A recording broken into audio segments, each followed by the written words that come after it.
నిజం చెప్తున్నా. రోడ్డు మీద పోయేటప్పుడు కొందరు రుబాబ్ ఎట్లుంటుందో ఎరికేనానుల్లా. అంతెందుకు, ఇవాళ నేను ఆఫీస్కి వచ్చేటప్పుడు చూసుకోరాదు, కార్లా ఒకడు పోతాండు. బండైనకు గిట్లా కటింగ్ ఇచ్చిండు. పాపం బండైన కింద పడ్డాడు. అట్లా పడ్డప్పుడు ఏం చేయాలి? కారోడ ఆపి బండైనకు దెబ్బలు దాకినాయా లేదా అని చూడాలి కదా. కానీ ఉల్టా రుబాబ్ చూయించిండోల్లా. ఏం రావారి కళ్ళు కనబడతలేవా, నా కారే దొరికిందా తంత బిడ్డ అనుకుంటా ఇట్లా గర్ర గర్ర మాటలు మాట్లాడిండు. ఇక నాకైతే కోపమే వచ్చింది అనుకోరి.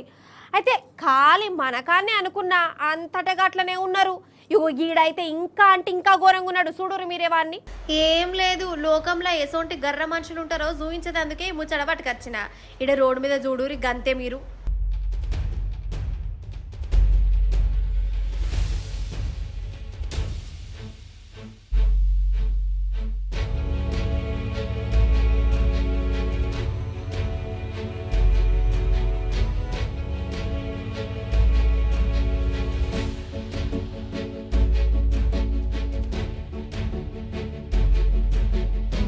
చూసిరా, పెద్ద కారుడు స్కూటర్ అయినను గుద్దుకుంటా పోయిండు.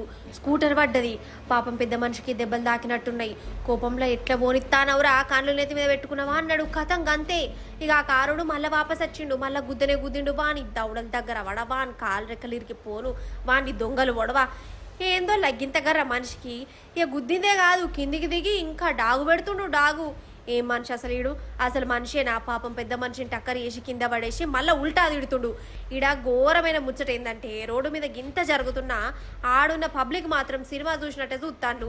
ఒక్కడంటే ఒక్కడు కూడా గిదేంది వయా, గీ పెద్ద మనిషిని గిట్ల చేయవచ్చునా అని మరల పడితే వాడు గట్ల చేసిన ఆ కథ. కానీ ఏందో ఏమో పోరి, కారు ఎంత తప్పున్నదో చూసుకుంటూ ఉన్నోళ్ళది కూడా గంతే తప్పు.